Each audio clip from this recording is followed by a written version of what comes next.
We're going to continue our discussion of multiplying and dividing integers by thinking about our rule that we just established.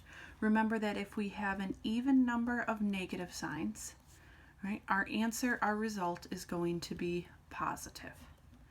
If we have an odd number of negative signs, right, then our answer, our result is going to be negative.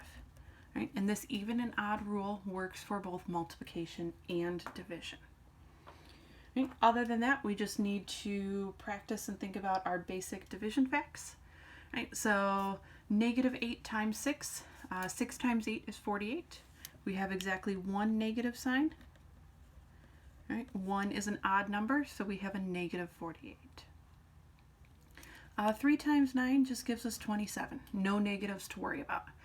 Technically, 0 is an even number, and since we have 0 negative signs, we have a positive answer. Negative 8 times negative 2, well, 8 times 2 is 16. We have 2 negative signs. 2 is an even number. Even number means we have a positive result. 5 times negative 7, right, is going to give us a negative 35. Right? 5 times 7 is 35. One negative sign in our problem, and we're going to have a negative 35.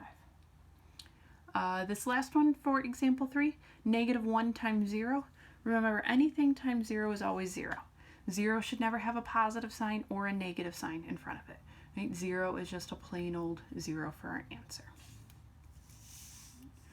Right, we're going to do a couple more multiplication ones in this next example. So here we have more than 2 numbers. That's fine. We're still going to use our same rule that we see up here. If we have an even number of negative signs, our answer is going to be positive. If we have an odd number of negative signs, our answer is going to be negative. And we're just going to multiply straight across. Right? So I'm not even going to worry about the negative signs right now. I'm just going to multiply first. 6 times 3, well, 6 times 3 is 18. 18 times 2 gives us 36.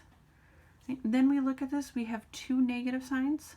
2 is an even number, so we get a positive result. So we get a positive 36 for that problem. Right, we start multiplying through this one. 2 times 4 is 8. 8 times 10 is 80. We have 1, 2, 3 negative signs. 3 is an odd number, so we're going to have a negative 80 for our answer.